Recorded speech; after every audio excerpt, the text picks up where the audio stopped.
ॐ विश्वं दर्पणदृश्यमाननगरी तुल्यन्निजान्तर्गतं पश्यन्नात्मनि मायया बहिरिवोद्भूतं यथा निद्रया यस्साक्षात् कुरुते प्रबोधसमये स्वात्मानमेवाद्वयं तस्मै श्रीगुरुमूर्तये नमः श्रीदक्षिणामूर्तये बीजस्यान्तरिवाङ्कुरो जगदिदं प्राङ्निर्विकल्पं पुनः मायाकल्पितदेशकालकलना वैचित्रचित्रीकृतं मायावीव विजृम्भयत्यपि महायोगी वयस्वेच्छया तस्मै श्रीगुरुमूर्तये नमः श्रीदक्षिणामूर्तये तस्मै श्रीगुरुमूर्तये नमः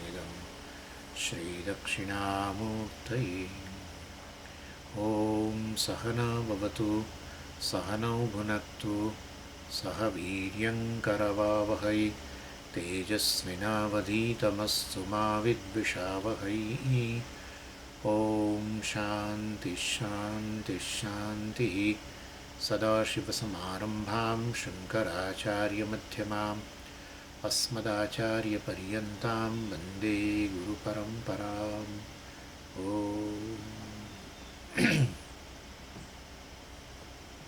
28मो श्लोक ने 29मो अस्मिन् कल्पे मनुष्यः सन् पुण्यपाकविशेषतः गन्धर्वत्वं समापन्नः मर्त्यगन्धर्व उच्यते पूर्वकल्पे कृतात् पुण्यात् कल्पादावेव चेद्भवेत् गन्धर्वत्वं तादृशोऽत्र देवगन्धर्व उच्यते.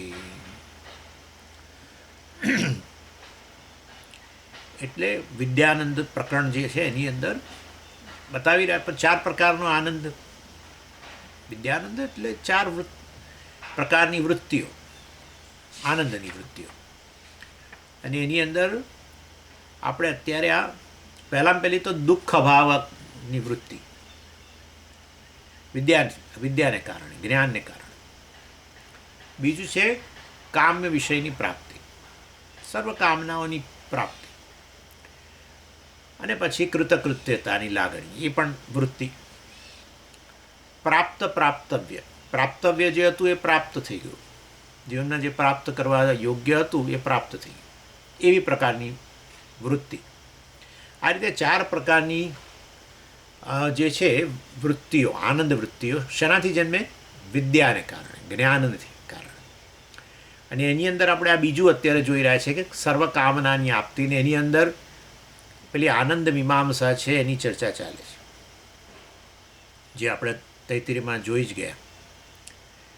અને એમાં દરેક વખતે આનંદની ઉત્તરોત્તર વૃદ્ધિ જુદી જુદી યોનિઓમાં, મનુષ્ય કરતાં મનુષ્ય ગંધર્વ કરતાં દેવ ગંધર્વ દેવ વગેરે વગેરે, પછી આગળ ઇન્દ્રને. પરંતુ એ જે તે યોનિમાં જે તે વિષયો જે પ્રાપ્ત થાય એ જ લોકમાં રહેલા, અને એનાથી જે આનંદ જન્મે એ આનંદ પેલા શ્રોત્રિયસ્ય છે અકામહતસ્ય, એને તો એ પ્રાપ્ત જ છે. એટલે એની એ આનંદ મીમાંસા જે છે એની ચર્ચા ચાલે. એમાં ત્યાં આપણે 26-27માં શ્લોકમાં જોયું હતું, નિષ્કામત્વે સમેપ્યત્ર રાજ્ઞ સાધન સંચયે દુઃખમાસીદ ભાવિનાશાદ અતિભિઃ અનુવર્તતે નો ભયમ શ્રોત્રિયસ્યાતઃ તદાનંદો ધિકોન્યતઃ ગંધર્વાનંદ આશાસ્તિ રાજ્ઞો નાસ્તિ વિવેકિનઃ. એ કહે છે કે નિષ્કામત્વે સમય અપિ અત્ર રાજ્ઞ સાધન સંચય, એટલે ભોગોના પ્રત્યે નિષ્કામતાને કારણે જે રાજાને સાધન સામગ્રીઓ એકત્ર કરીને જે દુઃખ ઉઠાવવું પડ્યું ને પછી એના ભલે એને બધા પ્રાપ્ત થયા ને એને જે આનંદ પ્રાપ્ત થયો, એ પહેલાં જ્ઞાનીને એ જે ભોગો છે બધા રાજાના, એ ભોગો પ્રત્યેની નિસ્પૃહતાને કારણે જ પ્રાપ્ત થઈ ગયેલા છે. બિલકુલ બરાબર જ છે ને. આનંદ નિસ્પૃહિતામાં છે, એટલે સ્પૃહા હોય તો આનંદ નથી. સ્પૃહા કે કામના હોય અહીંયા તો ક્યાં આનંદ છે? કામનાની નિવૃત્તિ થાય તો આનંદ છે, કામનાની નિવૃત્તિ બે રીતે થાય. કામના જન્મવે જ નહીં તો પછી નિવૃત્ત જ છે ને કામના તો. એ આપણા જ્ઞાનીને અને પેલા રાજા વગેરેને એ કામના જે ઉત્પન્ન થઈ છે એ કામનાથી જે ભોગ કરીને પછી કામનાની નિવૃત્તિ થાય એ આનંદ છે. એટલે સ્થિતિ સમાન જ છે. એકને બધું કેટલું દુઃખ ઉઠાવવું પડે, બધું ભેગા કરે સાધનો ને પછી, અને પાછું એ પુણ્ય જોઈએ ભાઈ. પુણ્ય વગર ગમે એવો ઈચ્છિત વિષય સામે હોય તો એ સુખ ના મળે. હો, એ તો પુણ્ય હોય તો જ સુખ મળે આપણને. એમ કે ઈચ્છિત વિષય પ્રાપ્ત થઈ ગયો ને એટલે એ પુણ્ય છે અને આનંદ જ છે. ના ના ના ના ના, ઈચ્છિત વિષય પ્રાપ્ત થયા પછી પણ મનની અનુકૂળતા જોઈએ. મનની અનુકૂળતા હોય તો જ આનંદ આવે, નહીં તો ના આવે. પેટ બગડ્યું હોય તો પછી રસપુરી આનંદ ના આપે, ભલે રસપુરી ભાવતા હોય. બરાબર ને? સવારથી આમ રોજ ફરમાઈશો કરે એવી રીતે આજે ફરમાઈશ તો કરી દીધી, પણ હજુ બન્યું અને 12 વાગે જમવાનું છે, પહેલાં જ કંઈક પેટ બગડ્યું કે કંઈક તાવ આવ્યો કે કંઈક થયું સમથિંગ, અથવા ક્યાંક કંઈક આપણો કંઈક પગ અથડાયો અને બરાબર દુખાવો પડ્યો પગની અંદર, અંગૂઠામાં કંઈ વાગ્યું સમથિંગ. હવે પેલો વસ્તુ એટલો આનંદ નથી આપતી. અથવા દીકરાના કંઈ સમાચાર આવ્યા કે ભાઈ દીકરો નપાસ થયો કે ફલાણું ઢીકણું, અથવા કંઈ ઓફિસમાંથી સમાચાર આવ્યા તમે ઘરે જમવા આવ્યા ને દેટ્સ ઇટ, ગયું.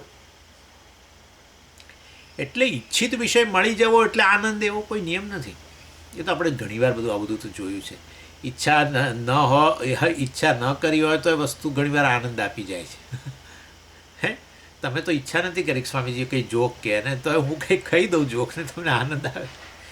ખબર નહીં તમે ઈચ્છા રાખો છો કે સ્વામીજી રોજ જોક કે એવું તો નથી રાખતા. એ તો મારે હવે ખજાનો. ઇન શોર્ટ, તમે ઈચ્છા ના રાખો તો તમને ખબર નથી, તમે એવી ઈચ્છા નથી કે તમારો મિત્ર ઘરે આવી ગયો અને તમે બધા બેસીને વાતો કરીને એનાથી આનંદ થયો. એટલે એવું જરૂરી નથી કે ઈચ્છા કરીએ ને વિષય પ્રાપ્ત થાય તો જ આનંદ આવે. ઈચ્છા કરીને પ્રાપ્ત થયા પછી પસ્તાઈએ ખરા, આવું એ થાય છે. એટલે માટે આ નિયમ આપણા મનમાંથી કાઢી નાખવાનો. મનમાં ઈચ્છા થવી જોઈએ, ઈચ્છાનો વિષય મળવો જોઈએ, અને તો જ આનંદ થાય. એ આપણા મનમાંથી આપણે કાઢી નાખવાનું. કારણ કે એ બધાને પડકાર આપે, આવો આપણા નિર્ણયની સામે પડકાર આપે એવી ઘણા ઉદાહરણો આપણા જીવનમાં હાજર છે. ખાલી આપણે એ અનુભવો જે થયા છે એનું વિશ્લેષણ નથી કર્યું, બસ આટલું છે. શાસ્ત્ર આપણને એટલે આપણા જ અનુભવો તરફ ધ્યાન દોર્યા કરે કે જરા વિશ્લેષણ બરાબર કરતાં શીખો. અનુભવો કશું શીખવે નહીં, અનુભવોનું વિશ્લેષણ શીખવે. અનુભવો જગતના બધા થાય એ કશું શીખવે નહીં. વિજ્ઞાન તમને અનુભવોનું વિશ્લેષણ કરીને તમને શીખવે. ભૂરો સમુદ્ર, ભૂરો આકાશ ને સૂર્યોદય ને આ ને તે ને પૃથ્વી સપાટ છે, આવા અનુભવો તો આવા બધા પ્રકારના છે. પણ વાસ્તવિકતા શું છે એ અનુભવોનું વિશ્લેષણ કરીને વિજ્ઞાન શીખવે છે આપણને. એવું છે અહીંયા અનુભવોનું વિશ્લેષણ. અને ત્યારે આપણે આપણા મનની અંદર તટસ્થતા આવે, ઢળી ન જઈએ કોઈ જગ્યાએ, એકદમ ભોળવાઈ ન જઈએ. એટલે નિષ્કામત્વે સમીપ્યત્ર રાગ્ન સાધન સંચયે દુઃખમાસે ભાવિનાશાદ અતિભિ અનુવર્તતે. અને ભવિષ્યમાં આજે અત્યારના સાધનો મેં પ્રાપ્ત કર્યા છે, રાજાની વાત કરું છું. એ રાજા કહે છે કે આ બધા સાધનો મેં બહુ દુઃખથી ભેગા કર્યા છે, બધા ભવિષ્યમાં નહીં રહે મારી પાસે. એવા પ્રકારના ખ્યાલથી એને દુઃખ થાય છે અને એવો ભય પણ રહે છે. એને કારણે શ્રોત્રિયને તો આવું દુઃખે નથી ને ભય નથી કશું, કારણ કે સાધન જ નથી ભેગા કર્યા. સાધન ભેગા કરવાનું જ દુઃખ નથી, અને તો પછી સાધન જતા રહેશે ને નાશ પામશે ને એનું એ દુઃખ એનો ભય નથી. માટે એનો આનંદ પેલા રાજાના આનંદ કરતાં વધારે છે. રાજાનો આનંદ દુઃખ અને ભયથી મિશ્રિત છે, અને પેલાનો નિર્ભેળ આનંદ છે, દુઃખ અને એના વગરનો. કોઈ પણ વસ્તુ કે એટલે ફાલુદો પીતા હોય, આ તો મારી વસ્તુ કહું છું તમને, મોટો ગ્લાસ લઈએ પાછા, કારણ કે આપણે નાનામાં તો સંતોષ ને મોટો ગ્લાસ આટલો મોટો, પેલા પંજાબી લસ્સીનો ગ્લાસ એવો, અને પીતા હોય ને, અરે પીતા હોય તો આનંદ આવવો જોઈએ. પણ મને શું થતી હતી તકલીફ ખબર છે, કે આ પીવું છું તો પેલું હવે આ ઘટી રહ્યું છે, આ ઘટી રહ્યું છે, હમણાં હવે ખાલી થઈ જશે. અલા ભાઈ તું આનંદ લે ને. આ એટલે જે સાધનોથી આનંદ આવે એ સાધનો નાશ પામી જશે ભવિષ્યમાં, એનો ડર હોય તો ભય સાથેનો આનંદ એ ખરેખર એટલો આનંદ નથી. દુઃખ સાથેનો આનંદ. કેટલા વખત પછી આ ફાલુદો મળ્યો. નાના હતા ત્યારે પછી આમ ગિરીશ કોલ્ડ ડ્રિંક પાસેથી નીકળીએ એટલે આમ જીદ કરીએ કે અમને અમારે આ લસ્સી પીવી છે, અમારે ફાલુદો પીવો છે. તો ક્યારેક ફાધર મધરનો મૂડ હોય તો કે હા ચાલો, ક્યારેક કે નહીં. એટલે સાધનો ભેગા કરવામાં કેટલું દુઃખ, જીદ, રડવું પડે, બધું બહુ કરવું પડે, અને પછી મળે. અને મળ્યું ત્યાર પછી હવે ઘટવાનો ડર. એટલે દુઃખ અને ભયથી જે આનંદ આવે એ ભોગમાં આવું થાય.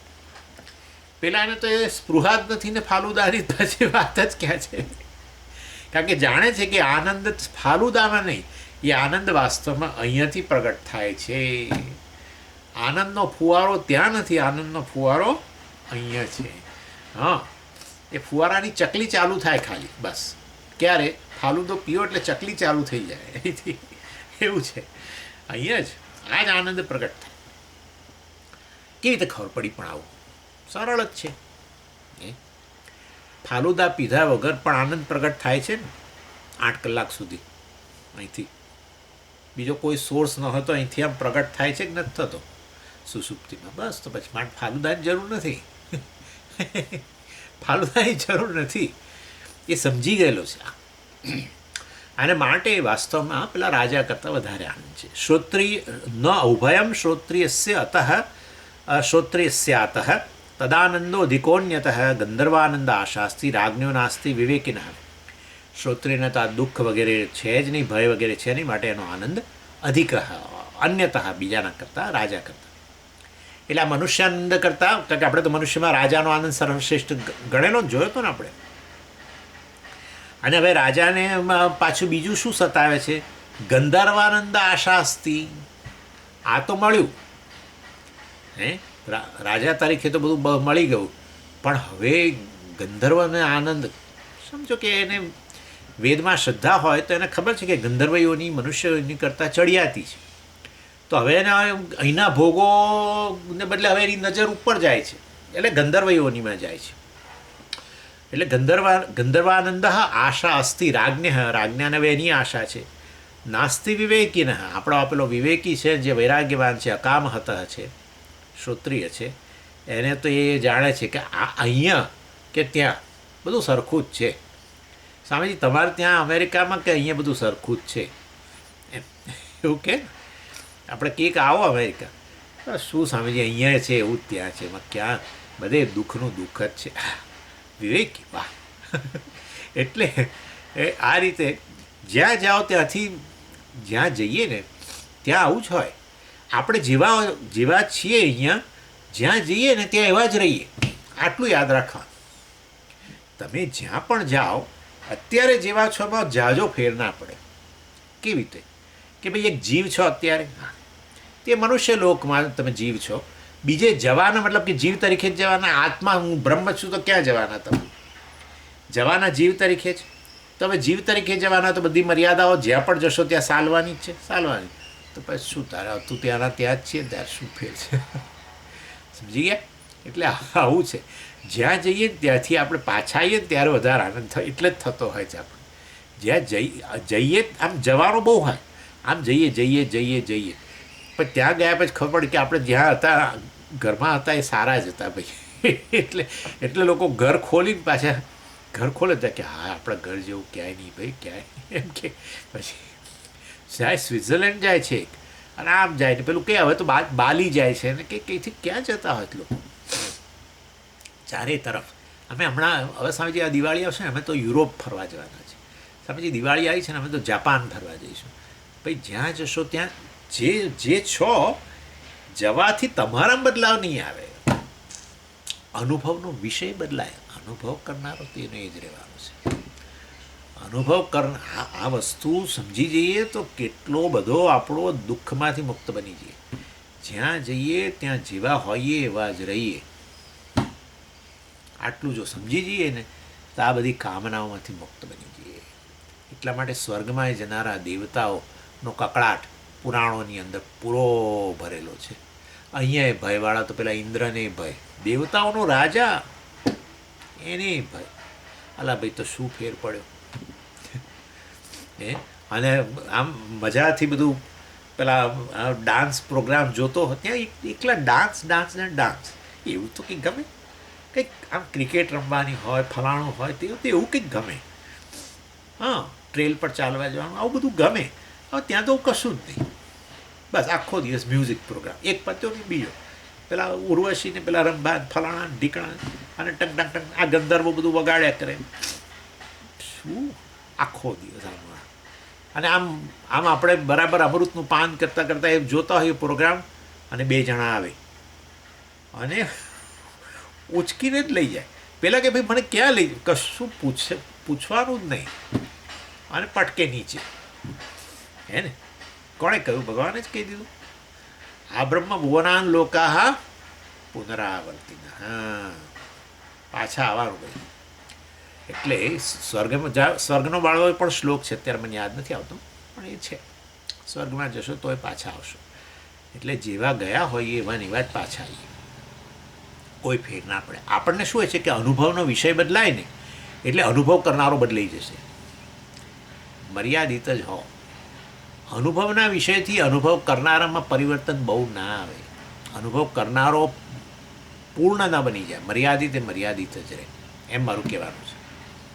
મર્યાદિત છે તો સમજીએ. અનુભવ કરનારામાં તો બદલાવ તો આવે છે, પણ એ અનુભવ કરનારામાં બદલાવ નથી આવતો, એ તમારા સંસ્કારોમાં બદલાવ આવે છે. અને સંસ્કારો જે છે એ વાસ્તવમાં આત્મા નથી, એ તો અનાત્મા વસ્તુ છે.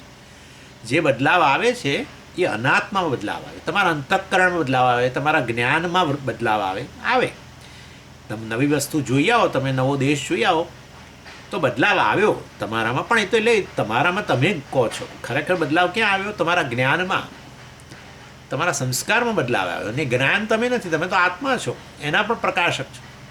એટલે એ રીતે વાસ્તવમાં આત્મામાં કોઈ પરિવર્તન ના આવે, અને આત્મામાં પરિવર્તન શક્ય પણ નથી.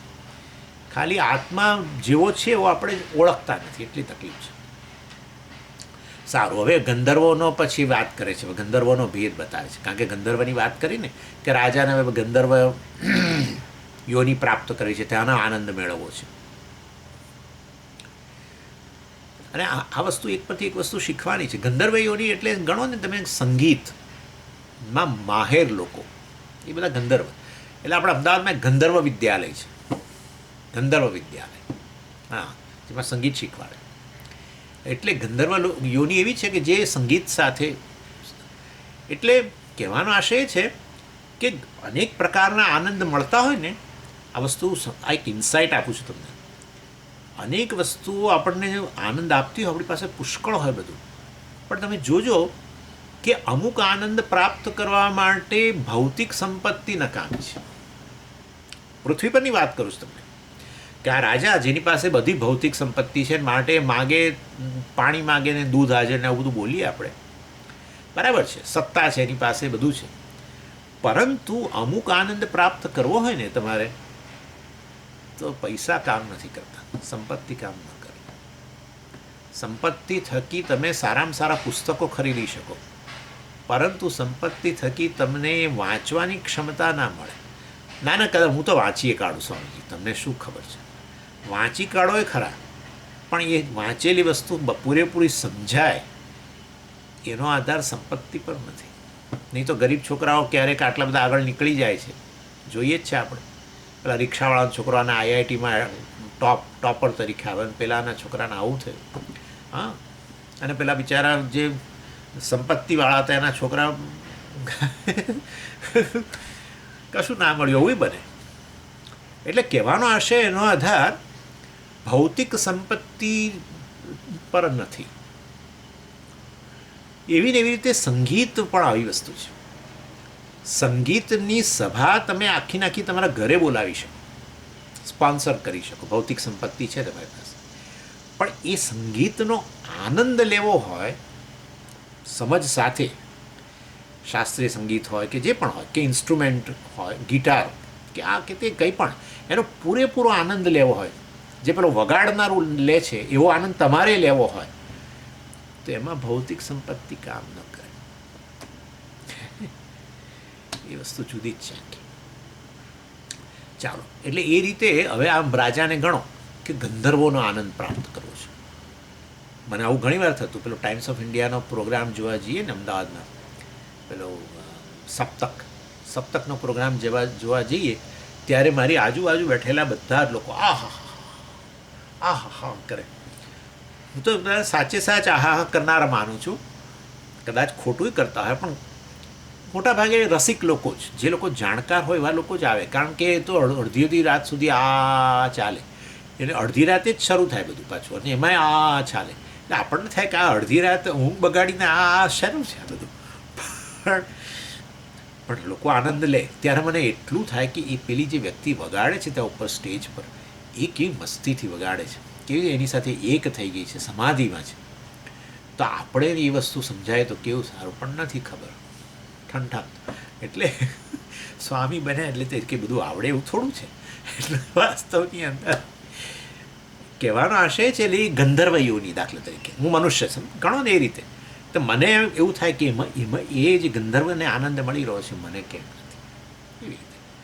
ચાલો, હવે એ ગંધર્વોનો ભેદ બતાવે છે, જે અહીંયા જ જોવા મળે છે. તૈત્તિરીયમાં આપણે આ બધા ગંધર્વો બધા જોતા હતા, પણ એ વચ્ચેનો ભેદ આપણને ખબર નથી. અહીંયા ગ્રંથકાર કહે છે, શું કહે છે? અસ્મિન કલ્પે મનુષ્ય સન્ન પુણ્યપાક વિશેષતઃ ગંધર્વત્તમ સમાપન્ન મર્ત્ય ગંધર્વ ઉચ્યતે. બરાબર, મનુષ્ય પછી મનુષ્ય ગંધર્વ આવે ને, એટલે મર્ત્ય ગંધર્વ, મનુષ્ય ગંધર્વ. એટલે મનુષ્ય ગંધર્વ કોને કહેવાય આપણને? કારણ કે દેવ ગંધર્વ પછી દેવ ગંધર્વ આવે છે. એટલે આપણને થાય કે મનુષ્ય ગંધર્વ અને દેવ ગંધર્વ વચ્ચે શું ભેદ? પણ એ ત્યાં આપણને તૈત્તિરીયમાં કશું ના મળ્યું, પણ અહીંયા કહે છે. એટલે શું કહે છે? મર્ત્ય ગંધર્વ કોને કહેવાય? કે આ કલ્પની અંદર મનુષ્ય તરીકે ખાસ વિશેષ પ્રકારના પુણ્ય કર્મ કરીને તમે ગંધર્વ ભાવ પ્રાપ્ત થાય. ગંધર્વ ભાવ કે જેમાં તમે આ પ્રકારનું સૂક્ષ્મ આનંદ, સંગીત વગેરે અતિ સૂક્ષ્મ આનંદ, હું આ મર્ત્ય ગંધર્વની અંદર હું આ જે બધા આપણા સંગીતકારો છે ને એમને ગણું છું. અને સંગીતકારોમાં હું બધાને એક સરખા મૂકું છું. એ ફિલ્મી સંગીત હોય કે આપણું શાસ્ત્રીય સંગીત, ગમે તે. એટલે આપણા પેલા બપ્પી લહેરીનેથી માંડીને બધા, અને પેલા કોઈ છે કે લાગે તામિલનાડુ બાજુના, હું ભૂલી ગયો એનું નામ, બહુ જ ઉત્તમ કક્ષાના સંગીતકાર છે. એ અહીંયા અમેરિકાની અંદર પણ એવા ફ્યુઝન કાર્યક્રમ કરતા હોય છે. ફ્યુઝન એટલે આપણું શાસ્ત્રીય સંગીત અને આ વેસ્ટર્ન સંગીતનું કોમ્બિનેશન કરીને યુનિવર્સિટીઓમાં બહુ અતિશય માહેર વિશેષજ્ઞ આ મર્ત્ય ગંધર્વ કહેવાય. પછી આપણા રવિશંકર વગેરે અને બધા ઘણા પેલા ઝાકીર હુસૈન ને કેટલા બધા છે. ઝાકીર હુસૈન તબલા વાદક, અમજદ અલી ખાન સરોદ વાદક ને પેલા હતા આપણા શિવકુમાર શર્મા કે કોઈ પેલા સંતુરવાળા, અનેક આ બધા મનુષ્ય ગંધર્વ કહેવાય. વિશેષ પુણ્યને કારણે આ મનુષ્યની અંદર જ યોની મનુષ્યની છે, પરંતુ એક વિશેષ સૂક્ષ્મ કક્ષાનો દીર્ઘકાળ સુધી ચાલે એવો આનંદ. એટલું જ નહીં, ગજબ છે તો કે અર્થ માટે કોઈ વિશેષ પુરુષાર્થ નહીં કરવાનો, પોતે આનંદ લેતા જાય, કામ પ્રાપ્ત કરતા જાય, અને સાથે સાથે અર્થ પણ પ્રાપ્ત થાય. હા, એક પ્રોગ્રામ કરે, લાખો રૂપિયા મળી જાય, લાખો રૂપિયા, ધૂમ પૈસા મળે એ લોકો. એટલે અર્થ અને કામ બંને, આમ અર્થનું ઉપાર્જન કરી રહ્યા છે, પણ સાથે સાથે કામ્ય વિષય પણ એમને મળ્યો છે. વિશેષ છે વસ્તુ આ મર્ત્ય ગંધર્વ. એટલે કંઈ વિશેષ પુણ્ય કર્યા હશે. ચાલો, એટલે મનુષ્ય ગંધર્વ કરતાં પછી આગળ શું કહે છે? દેવ ગંધર્વનો આનંદ 100 ગણો છે એમ કહેવાના છે. એટલે બંને વચ્ચેનું અંતર એ રીતે સમજાવે છે કે મનુષ્ય ગંધર્વ અને દેવ ગંધર્વમાં આનંદ રહેલો છે. તૈત્તિરીયમાં આવો પ્રકારનો ક્રમ છે. એટલે આમ તો વિવક્ષા બ્રહ્માનંદ સાથે છે, એટલે કમ્પેરિઝન પેલા શ્રોત્રિયસ્ય કામહતસ્ય વગેરે સાથે. એટલે મનુષ્ય ગંધર્વ કરતાં દેવ ગંધર્વ ચડિયા તો, અને દેવ ગંધર્વ વગેરે જે છે એટલા માટે શ્રેષ્ઠ કે સમગ્ર કલ્પ સુધી જે છે એ એવો આનંદ પ્રાપ્ત કરે જે મનુષ્ય ગંધર્વને, બરાબર, એ પેલું સાધન એનું સંગીત વગેરે એનાથી જે મળે એ સાધનો ભેગા કર્યા એણે બિચારા, ઘણું શીખ્યો ને, કેટલી બધી મહેનત કરી હશે આ બધું શીખવા માટે, કેટલા કલાકોની પરિશ્રમ કરતા હોય છે. એ તો શિવકુમાર શર્માના દીકરાએ કંઈક ઇન્ટરવ્યૂ આપ્યો, શિવકુમાર શર્મા જ્યારે ગુજરી ગયા પછી, ત્યારે એણે કહ્યું કે પપ્પા તો મતલબ પિતાજી તો કે દિવસ આમ કલાકો સુધી રિયાઝ કરતા, કલાકો સુધી, એટલે કંઈ સરળ નથી. એટલે મર્ત્ય ગંધર્વને જરૂર આનંદ મળે છે, પણ તું કેટલું બધું દુઃખ વેઠીને સાધનો એકઠા કરવા, એટલે કે આ બધું બધી વસ્તુ સમજવી, આ તે બધું, અને કલાકો સુધી બેસી રહેવું આ રીતે ને કરવું, એટલે એ રીતે. પરંતુ દેવ ગંધર્વોની એવો જ આનંદ આખા કલ્પ સુધી મળે. મનુષ્ય ગંધર્વને તો આ મનુષ્ય શરીર છે ત્યાં સુધી, ને એમાં આગળના શરૂના વર્ષોમાં તો બધું શીખવામાં જ ગયા હોય, દુઃખમાં જ ગયા હોય, એટલે એ તો પ્રમાણમાં અલ્પ કહેવાય. એટલે કહે છે કે મનુષ્ય ગંધર્વ કરતાં આનંદ 100 ગણો, 100 ગણો એટલે આપણે એક્ઝેક્ટ ગુણ્યા 100 એવું નહીં, અનેક ગણો આનંદ દેવ ગંધર્વોને પ્રાપ્ત થાય છે. અને દેવ ગંધર્વ હોવાને કારણે દેવતાઓ તો આખા કલ્પ સુધી જીવિત રહે, માટે દેવ ગંધર્વોને આવો આનંદ સમગ્ર કલ્પ સુધી મળતો રહે છે. એટલે તૈત્તિરીયમાં આ રીતે પછી દેવ ગંધર્વથી 100 ગણો આનંદ પિતૃણાન ચિર લોકાનામ વગેરે કહ્યો. અને પરંતુ હવે મનુષ્ય ગંધર્વ અને દેવ ગંધર્વ વચ્ચે ભેદ શું છે જુઓ તમે, 29મો શ્લોક જુઓ. પૂર્વકુલ કલ્પે કૃતાત પુણ્યાત કલ્પાદૌ એવ ચેદ ભવેત ગંધર્વત્વમ તાદૃશો અત્ર દેવ ગંધર્વ ઉચ્યતે. એટલે અહીંયા આ કલ્પની અંદર જ પૂર્વજન્મોની અંદર પુણ્ય વગેરેને કારણે આ જન્મની અંદર મનુષ્ય ગંધર્વ બન્યા, સંગીતકારો આવા બન્યા શ્રેષ્ઠ, અને આનંદ મેળવ્યો, અને એમાં થોડાક વર્ષો માટેનો જ કહેવાય નહીં, તો એ તો ખરું. પરંતુ પૂર્વકલ્પમાં કરેલું, બોલો, આ કલ્પ નહીં, આ સૃષ્ટિમાં નહીં, પૂર્વની સૃષ્ટિની અંદર જેમણે પુણ્ય કર્યા હોય એને કલ્પના પ્રારંભથી જ વાસ્તવમાં આવી ગંધર્વ યોની મળી જાય, તો પછી અને આખા કલ્પ આ સૃષ્ટિ જેટલા વર્ષો ટકે, બરાબર, કરોડો વર્ષો કે ત્યાં સુધી સતત આનંદ મળે, એ દેવ ગંધર્વ. પૂર્વકલ્પમાં કરેલા પુણ્યોથી આ કલ્પની શરૂઆતથી, સૃષ્ટિની શરૂઆતથી જ જે દેવ ગંધર્વ બનીને સમગ્ર કલ્પ સુધી જે આનંદ મેળવે એ દેવ ગંધર્વ.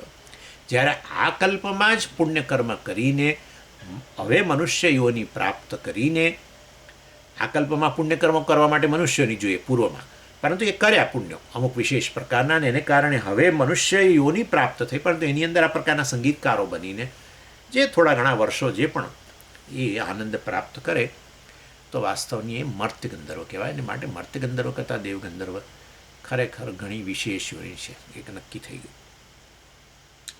પછી તૈત્તિરીયની અંદર મેં કહ્યું પ્રમાણે દેવ ગંધર્વથી 100 ગણો આનંદ પિતૃણાન ચિર લોકાનામ એમ કહ્યું. તમે તૈત્તિરીય કેમ બોલ્યા કરો છો? કારણ કે બૃહદારણ્યક ઉપનિષદમાં પાછી આનંદ મીમાંસા છે આ જ પ્રકારની, પરંતુ ત્યાં થોડોક ભેદ છે.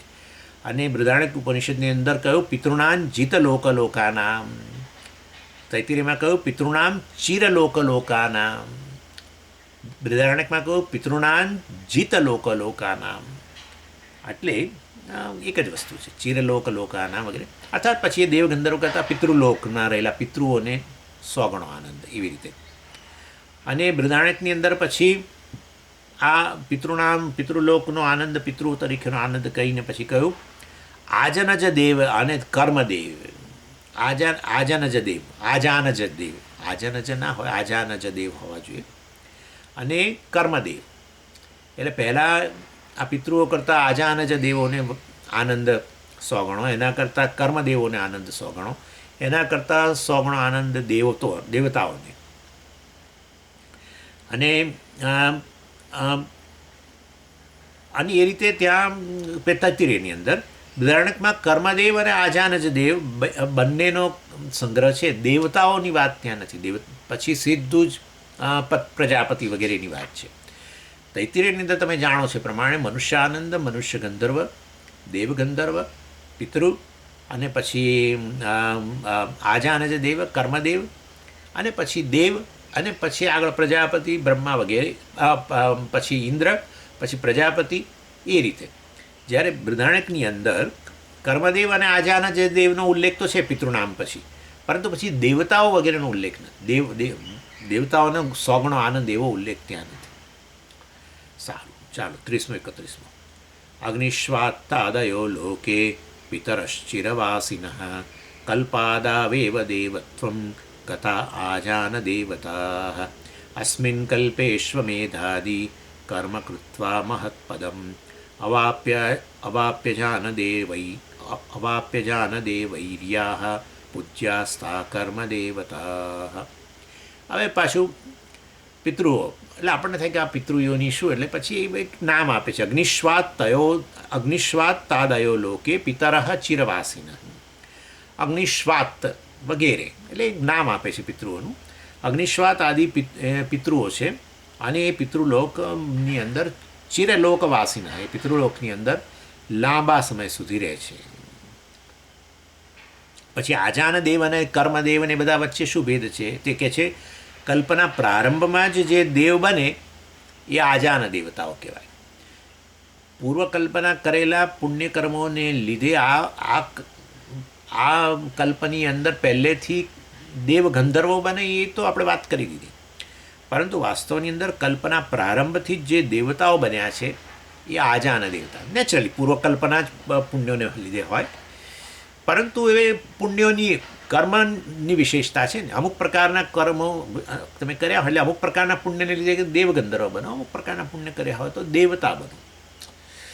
એટલે કલ્પના પ્રારંભમાંથી જ જે દેવતાઓ બન્યા છે એ બધા આજાન દેવતાઓ છે. આ કલ્પની અંદર અશ્વમેધ વગેરે કર્મ કરીને મહાન પદ પાવી જે પામે આજાન દેવતાઓ, અને આ કલ્પનામાં જ માં અશ્વમેધ વગેરે કર્મ કરીને પછી તમે દેવીઓની પ્રાપ્ત કરો આ કલ્પની અંદર, અને આજાન દેવતાઓથી સન્માનિત થાવ તો એ તમે કર્મદેવ કહેવો. કર્મદેવ એટલે તમે કર્મ કર્યા આ કલ્પની અંદર. કયું કર્મ? અશ્વમેધ કર્મ. મેં કહ્યું ને, વિશેષ પ્રકારના કર્મ કરવાથી વિશેષ પુણ્યને એના કારણે જે તે યોની મળે. એટલે કર્મદેવ એવા છે કે જે આજાન દેવતાઓ દ્વારા પણ સન્માનિત છે, ને એ રીતે વાસ્તવમાં ચડિયાતા છે. અને પાછા એ કર્મદેવોનું તો સન્માન જ્યારે એ લોકો દેવ યોની પ્રાપ્ત કરીને દેવલોકમાં જાય ત્યારે ત્યાં રહેલા દેવતાઓ પણ એમનું સન્માન કરતા હોય છે વગેરે. આ તો ખાલી તમારી જાણ માટે આ બધું, કારણ કે આપણે મીમાંસામાં આવી ગયું છે ને અહીંયા ફોર્ચ્યુનેટલી અહીંયા ગ્રંથકાર આ બધું બતાવે છે કે કોણ ચડિયાતું, કેમ ચડિયાતું વગેરે. હવે આગળ કે છે આ બધું થઈ ગયું. પિતૃલોક, આજાન દેવતાઓ, કર્મદેવતાઓ વગેરે, અને પછી હવે આગળ વાત કરે છે એનાથી આગળ આનંદ કોને જ હોય છે.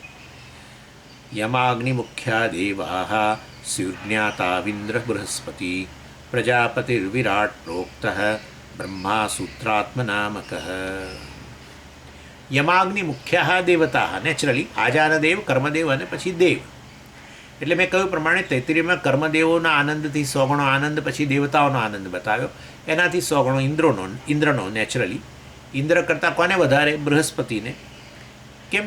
કારણ કે એ તો દેવતાઓના ગુરુ છે, અને માટે દેવતાઓના ગુરુ હોવા માત્રથી એમનો આનંદ ઇવન ઇન્દ્ર કરતાં વધારે છે. અને બૃહસ્પતિ કરતાં કોનો આનંદ વધારે? પ્રજાપતિનો. જે તે કલ્પના પ્રજાપતિઓ હોય, ઓફિસરો, પ્રિસાઇડિંગ ઓફિસરો. અને પછી પ્રજાપતિ કરતાં વધારે આનંદ બ્રહ્માજી કરતાં વધારે આનંદ શિવજીનો. તો એવું કહેવાનું ખાલી. એટલે પેલું આવ્યું નિસ્વહ 100 શતી 10 લક્ષમ સહસ્રાધિપ લક્ષેશ ક્ષિતિપાલતામ ક્ષિતિપતિ ચક્રેશતામ વાંછતી ચક્રેશ પુનઃ ઇન્દ્રતામ સુરપતિ બ્રહ્માપદમ વાંછતી બ્રહ્મા હરિપદમ હરિ હરપદમ વાંછતી તૃષ્ણાવધિમ કો ગતઃ. સમજી ગયા છો? એક આવડો મોટો સંસ્કૃત શ્લોક કયો, પણ તમને આખો અર્થ ખબર પડી ગઈ. સંસ્કૃતમાં હું શું બોલ્યો તમને આપોઆપ જ ખબર પડી ગઈ. બહુ સરસ.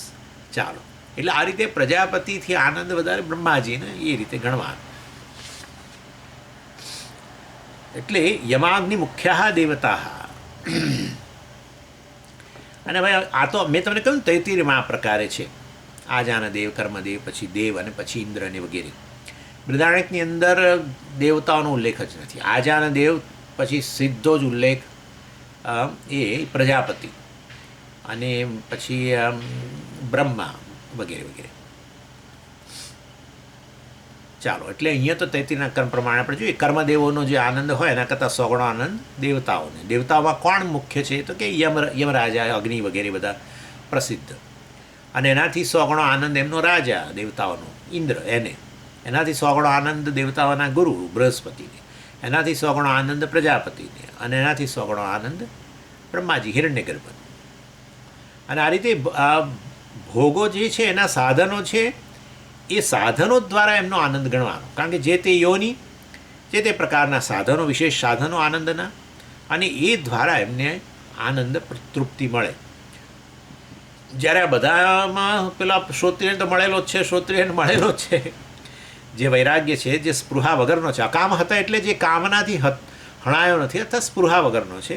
એને તો વિવેકથી જે અને વૈરાગ્યને કારણે એ વાસ્તવમાં એનો વિવેક જ એ પ્રકારનો છે કે જે વિવેક વાસ્તવમાં વૈરાગ્યને જ જન્મ આપે. વિવેકમાંથી જન્મેલો વૈરાગ્ય જીવનમાં સુખ લાવે. સ્મશાન વૈરાગ્ય દુઃખ લાવે. સ્મશાન વૈરાગ્ય દુઃખ જ લાવે, કશું નહીં. કોઈક મરણ થાય ને આપણે આજુબાજુ કે કંઈક ઘરમાં કોઈ વ્યક્તિ જતા રહે, ત્યારે તમે જોજો વૈરાગ્ય આવી જતો હોય છે થોડા વખત માટે. બધું છોડીને જતા રહ્યા ને આમને તેમને. ટકે નહીં. એક દિવસ ટકે બસ, કે 2 દિવસ, 3 દિવસ, પતી ગયો, દેટ્સ ઇટ. ચોથા દિવસે ભૂલી જ જાય બધું. એટલે એ સ્મશાન વૈરાગ્ય દુઃખદાયક હોય છે, અને વિવેકમાંથી જન્મેલો વૈરાગ્ય જે છે સુખદાયક. તમારા અંતઃકરણને સ્વસ્થ બનાવી દે એકદમ. માદું હોય ને તો માંદગીની દવા જે છે વૈરાગ્ય છે. વૈરાગ્ય એટલે નિષ્પક્ષ વલણ. નિષ્પક્ષ વલણ એટલે લાગણીહીન વલણ નહીં. આપણે એવું માનીએ નિષ્પક્ષતા એટલે લાગણી નહીં. આ લાગણી વસ્તી છે. લાગણી પૂરેપૂરી, પરંતુ લાગણીને વશ નહીં એ વાત બરાબર છે. લાગણીને વશ એટલે પેલો મોહ ઉત્પન્ન થયો, મોહિત થઈ ગયો, તો પછી એ બુદ્ધિ કામ કરતી જતી રહી, વિવેક જતો રહ્યો.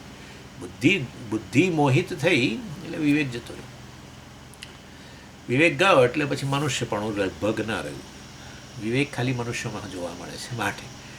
એટલે પછી આપણો પેલો વિવેક તો બધું ક્યાંય દૂરનું. શું પેલો અહંકાર, આત્મવિવેક, નિષ્કર્મ સિદ્ધિવાળો, એ તો બધું બહુ દૂર.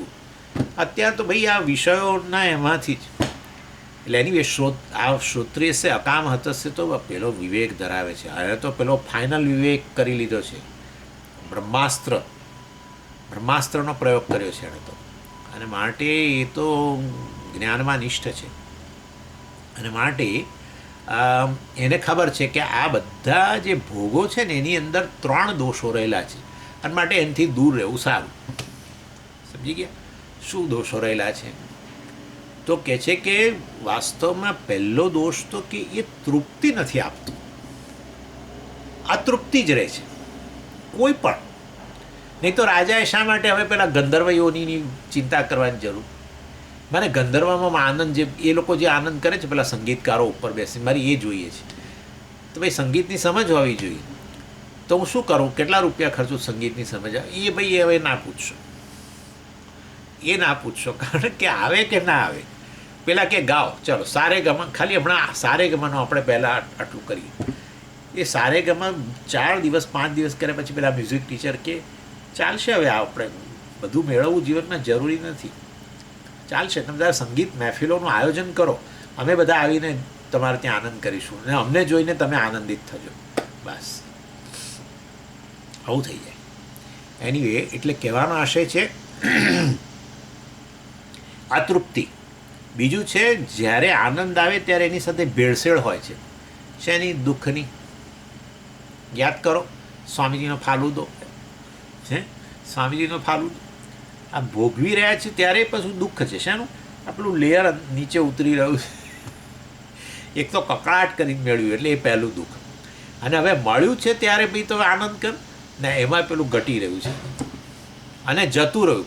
ગ્લાસ ખાલી થઈ ગયો. પેલી પેલી પેલી આપણી જે હોય ને સ્ટ્રોથી પીતા હોઈએ તો પેલો સ્ટ્રોમાં અવાજ આવે, ખોડ ખોડ ખોડ ખોડ. હા, અરે આ તો ગયું બિલકુલ. એટલે પછી આવું વિચારતા જ નથી. આ હું જે કહી રહ્યો છું, કયા મનુષ્યને આવો અનુભવ નથી? અને અસંખ્ય એકાદ અનુભવ હોય તો સ્વામીજી મારે શોધવો પડશે આવો અનુભવ, આટલા બધા કરોડો અનુભવ. અલા ભાઈ, આ તો રોજનું છે, રોજનું છે આ તો. કે જે પણ તમે અનુભવનો વિષય પ્રાપ્ત કરો છો એ મેળવવા માટે દુઃખ, એના રક્ષણનું દુઃખ અને એનો વિયોગ થવાનો જ છે. કારણ કે સંયોગ થયેલો છે. સર્વે સંયોગા વિપ્રયોગાંતા, નૈયાયિકોનું સૂત્ર. સંયોગ હંમેશા વિયોગમાં જ પરિણમે છે. એવા સંજોગોની અંદર વિયોગનું દુઃખે જન્મવાનું છે. આવું તો એક અનુભવમાં છે. દરેક અનુભવમાં તમે અને અનુભવનો વિષય વચ્ચે સંયોગ જ થાય છે, અને એનો વિયોગે થાય છે, અને એનું દુઃખે જન્મે છે. બધું આવું તો છે જ, પણ શીખતા નથી. આ તો કોઈ એકાદ અનુભવની વાત નથી, આ તો રોજના અનુભવો છે. એ ખાવાના વિષયો આપણા હોય, કે આપણા રૂપના વિષય હોય, કે આપણા શબ્દ વિષય હોય, કે સંગીત હોય, આ હોય તે હોય, ગંધના વિષયો હોય, ગમે તે વિષય હોય ને, સ્પર્શના વિષય હોય. સંપર્ક થવો, સંયોગ થવો, એ પાછો વિયોગ જ જન્માવે છે. એટલે એ સંયોગ થવાતા પહેલાં કેટલું દુઃખ, અને સંયોગ થઈ રહ્યો ત્યારે જો આવા પ્રકારની સભાનતા હોય તો એ દુઃખ, અને પછી વિયોગ થાય ત્યારે દુઃખ. માટે કહેવાનો આશય છે અનિત્ય છે. એ પહેલાં શ્રોત્રિયને બેસી ગયેલું છે મનમાં, અને એનાથી આગળ એક બીજું બેઠું છે કે જ્યારે અનિત્ય તો અનિત્ય, પણ ત્યારે જે સુખ આપે છે એ સુખ ત્યાં તો છે જ નહીં પાછું. એ ફુવારો અહીંયા છે, એ ત્યાં છે જ નહીં. હા, જો ત્યાં હોત તો એ વિષય સામે જ રહેવા દઉં, જવા જ ના દઉં ને ક્યાંય. આ કે મને સુખનું સાધન બતાવો, મારા માટે સુખનું સાધન છે. કંઈક પેલું આમામ એમાં કેટલું બધું સુખ રહેલું છે. આમ કરીએ પેલું 5 કલાક 6 કલાક સુધી આમ પકડીને બેઠા હોઈએ. અત્યારે તો એવું છે કે જે ખાવા પીવાનું છૂટી જાય તો વાંધો નહીં, તમે નહીં આપો જ ચાલશે, ખીચડી આપશો જ ચાલશે, પણ મોબાઈલ તમારો જૂટવી લઈશ ના, એ નહીં. મોબાઈલ નહીં જૂટવાનો. મોબાઈલ તો મારો પ્રાણ છે. રસપુરી પ્રાણ નથી, ખીચડી આપશો જ ચાલશે, પણ આ મારા પ્રાણ છે. એટલે બસ રસપુરી કેમ યાદ આવે મને ખબર નથી, આ તો એમ જ ચાલે છે. દૂર બેઠા હોઈએ ને ભારતથી, એટલે પછી આવું બધું બહુ મનમાં આવે, આ બધા કામનાના વિષયો. એટલે કહેવાનો આશય છે આ રીતે વાસ્તવની અંદર એ પેલો આપણા શ્રોત્રિય છે અકામહતસ્ય, જે યોની મેળવવી હોય મેળવો, અને જે વિષયો સાથે સંપર્ક કરવો હોય કરો. છેવટે આ બધું અનિત્ય છે. જેવા ગયા છો, જ્યાં પણ ગયા છો, ત્યાંથી એવા ને એવા પાછા આવશો. જ્યાં પણ જો અત્યારે આ જીવનમાં જુઓ, ક્યાંથી ક્યાં ગયા ને ક્યાંથી કેટલું કર્યું ને શું મેળવ્યું ને, કેટલી વસ્તુઓ નથી આપણને તકલીફવાળી હતી, કેટલી બધી છોડી દીધી ને ફેંકી દીધી ને ફગાવી દીધી ને, પેતરા રચીને દૂર રાખીને બધું બહુ કર્યું. આ બધું પ્રવૃત્તિ નિવૃત્તિ. સંસાર એટલે પ્રવૃત્તિ નિવૃત્તિ. આખો દિવસ હતા ત્યાંના ત્યાં જ છીએ, હજુ કોઈ ફેર નથી. એટલે જ્ઞાન પ્રાપ્તિ, જેમાં આત્મા જ સુખનું સ્વરૂપ છે, એવું ક્લીન જ્ઞાન ઉત્પન્ન થાય. બસ પછી બહાર તો ક્યાંય નજર કરવાની જરૂર નથી, તૃપ્તિ સદાય છે. ચાલો આપણે આટલે સુધી રાખીએ. ઓમ પૂર્ણમદ પૂર્ણમિદમ પૂર્ણાત પૂર્ણમુદચ્યતે પૂર્ણસ્ય પૂર્ણમાદાય પૂર્ણમેવાવશિષ્યતે. ઓમ શાંતિ શાંતિ શાંતિ. હરિ ઓમ શ્રી ગુરુભ્યો નમઃ. હરિ ઓમ.